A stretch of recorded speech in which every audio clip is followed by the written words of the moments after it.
Hayırlı günler arkadaşlar. Evet, hocam nasılsınız? Sabahlar. Hoş geldiniz. Ne oldu? Bunlar ne ya? Bunları nerede çektin? Ama çekmedim. Onu çektim. Şöyle kayın da çek abi.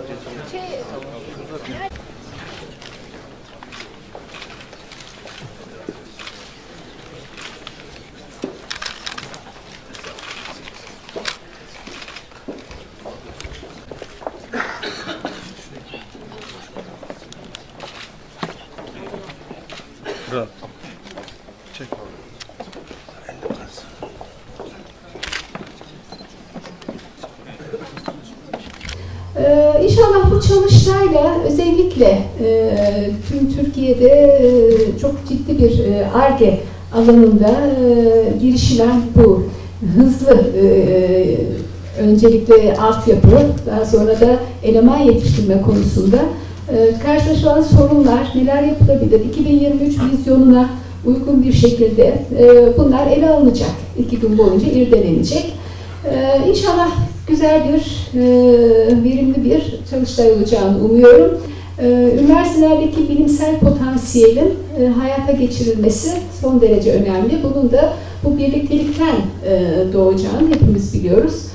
Diyarbakır açısından da inşallah bu çalıştay bu konuda biraz daha motive edici olacak diye de umuyoruz.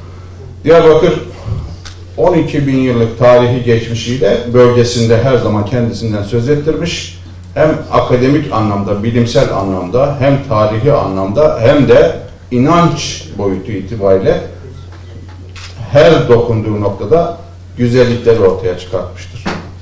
Dolayısıyla günümüzde de artık Dicle Üniversitesi, üniversitesiz bir yaşam, bilimsiz bir hayat olmaz. Bizim burada yapılması gereken işin şu olduğunu çok iyi biliyoruz. Artık bilgi üretmeyen, ürettiği bilgiyi ticarileştirmeyen ve onu kullanmayan toplumların ayakta kalma şansları yoktur. Bizim artık bilgiyi üreterek, hatta bilgi artık bugün alınıp satılan bir meta haline gelmiştir. Ne kadar bilgi üretirsek onu satarak hayatımızı sürdüreceğiz ki biz Türkiye olarak da doğal kaynakları çok olan bir ülke değiliz. Biz bütün değerlerimizi, gelirlerimizi, özellikle ihracatımızı insan kaynaklarını iyi kullanarak elde ediyoruz.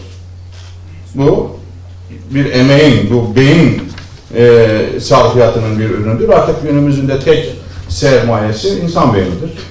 Bu beyni ne kadar daha çok çalıştırırsak ki bu noktada Türkiye hem ilk kademe, orta kademe lise çağlarından hem üniversite çağından artık bütün şehirlerimiz bu noktada bir seferberlik halindedir. Üniversitemiz bünyesinde açılan bu muazzam laboratuvarı geçtiğimiz günlerde Sayın Rektörümüz ve ilgili arkadaşlar, laboratuvar müdürümüz bizlere gezdirdi, tanıttı. Henüz akreditasyonu sağlanmamış olmakla birlikte bölgemiz için, ülkemiz için, hatta civarımızdaki ülkelere hitap edecek donanımda bir laboratuvar olduğunu görüyoruz. İnşallah kısa sürede bu laboratuvar başta bölgemizin ihtiyacını karşılayacak boyutta, özellikle sanayinin ihtiyacını karşılayacak boyutta onlara araştırma laboratuvarı olarak yol gösterecek, akademik ve bilimsel yol göstericiliği de yapacak bir boyutta çalışmayla halkla beraber, bölgedeki sanayiciyle beraber, ticaret erbabıyla beraber Diyarbakır'ımıza önemli bir eksikliği gidererek bizi bu noktada yönlendirir. Hersel bahçeleri Diyarbakır'ın kültür vadisidir. Orası o amaçlıyla hiçbir şekilde kullanılamaz. Biraz kamuoyunda yanlış bir algı var. Binalar yapılacak. Efendim orası başka, öyle bir şey olamaz.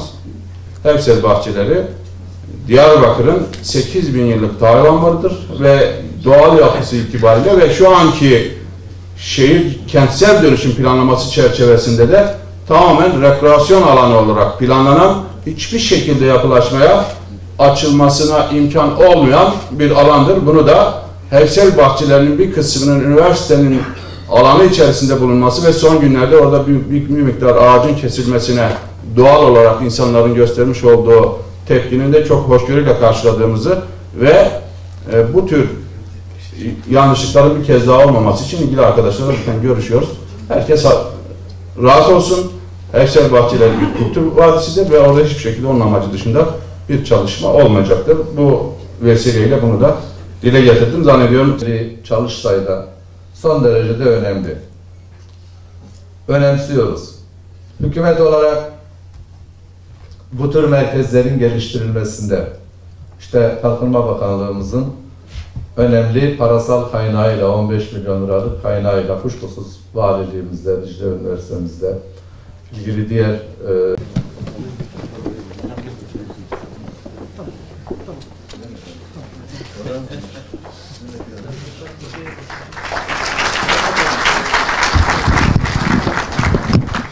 bunu tabii hükümet adına alıyorum. Kalkınma Bakanlığı'nın dahil olmak üzere evet.